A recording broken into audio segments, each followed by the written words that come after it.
Hi folks, welcome to Thursday's coffee, or actually iced peach tea because it's 35 degrees outside and can't be bothered to go out and getting coffee. But we are coffee, so it's coffee with John. We are John's letter. We have come to this part.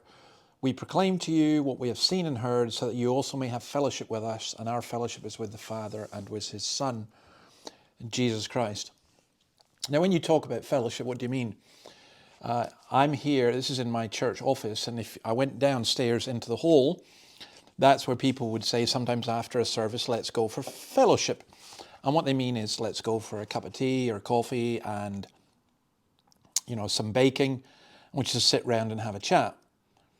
Now, that's not what is meant by fellowship here. So here in verse 3, the main verb is, we proclaim to you what we have seen and heard. So John is just saying, look, we're telling you all about this. We proclaim to you what we have seen and heard. And that we may know, that we may have fellowship with John, and the fellowship is with the Father and with the Son. So here's a really important aspect. You can't have fellowship with people who do not know Christ and who do not belong to Christ. Real fellowship is between God's people, and it is theological, it is personal, and it is theological. The word that's used for fellowship is one of the kind of intimacy between husband and wife, but it is also used of people who enter into a partnership with business. But this is really the kind of intense fellowship that means there's this kind of triangle that we have to be united with the Father and the Son, and therefore be united one another. So I think the way to put this is that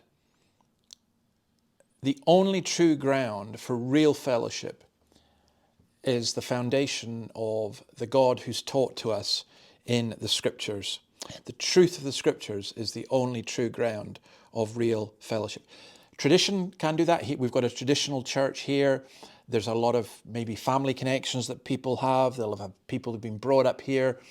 There can be societal things and cultural things, but that creates a club. It doesn't create a church.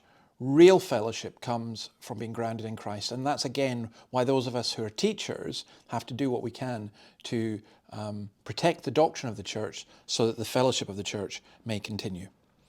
All right, God bless you, and see you tomorrow for the final part for this week.